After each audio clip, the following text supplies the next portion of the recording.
have 2 phones, and by the time... Oh, sorry. Can you hear me? Okay. By the time I'm finished, you might think I have a thing for insects that start with the letter M.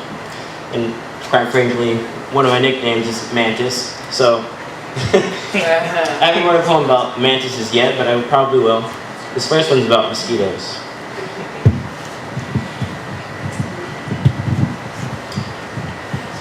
The name of the poem is Miss Keto. She was flying down the street, enjoying the smell of meat, getting high on carbon dioxide and giving several hickeys. A promiscuous mosquito with multiple connections.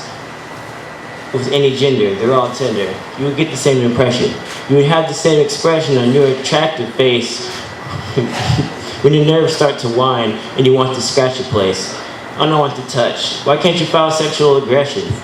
She's hard to catch. In the night, she'll take some of your most valuable possession. Your blood. Sounds dangerous? Of course it is. It's vile at its best. You heard of malaria and the Nile in the West. These can kill you while you rest. She doesn't care. She got what you wanted. She scored. You have an itchy sore. What a hormonally unstable 3 pair of legs. All she can think about is blood and eggs. CO2 is streaming out of double doors. She looks inside. There's 100 rows of drugstores. Her mouth begins to shine with spit. Her nose begins to bleed a bit. Why are they here? She doesn't know. She floats ahead. It's an award show. She soon finds out that drugstores have attached bear traps. It's her worst nightmare, a room full of hand claps. That's how her mother died. She's nothing less than terrified. Or at least you should be. Just how high is she? She soon finds out, she tries to land on the nose, and the bear trap starts to close, quickly. The sound of her death grabs everyone's attention. It sounds like applause, but that was not the real intention. The popular drugstore blushes as his heart overproduces. If she were a 2D stamp, she would put the blood to other uses, like feeding her children, floating in water. She tried to live her life, but like mother, like daughter.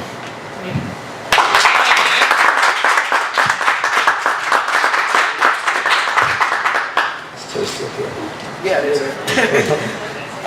Okay, this next one is a little longer, a little more complex, so I gotta write it down. This one's called Moth on the Moon. There's the M's. Every night we rest, they already pursue the shining round billboard in space that silently commands us to sleep in our hotels. This has never ended. It has always been. There are moths on the moon. The few that stay awake may witness the mass confusion of the nocturnal butterflies in this world that needs to see, via billions of useful distractions we call light bulbs, while others dream of visiting the original nightlight, similar to the moths who found a way to reach their dreams. There are moths on the moon. Neil Armstrong had the first experience of any human to make footprints in a delicate layer of gray dust on the moon. Moths, with their delicate layers of gray dust on their wings, have mindlessly, or maybe even thoughtfully, attempted the same long before we could comprehend the distance. Look me in the eyes and tell me they have never made it. There are moths on the moon. When I let the sun's mirror fill my retinas, I don't see the destination of one of man's successful operations. I don't see the footprint of Neil Armstrong. I don't see a man's face. I see white sand flooded with sunlight. I see a place to escape this world. I see paradise, heaven for moths on earth, home for the moths on the moon.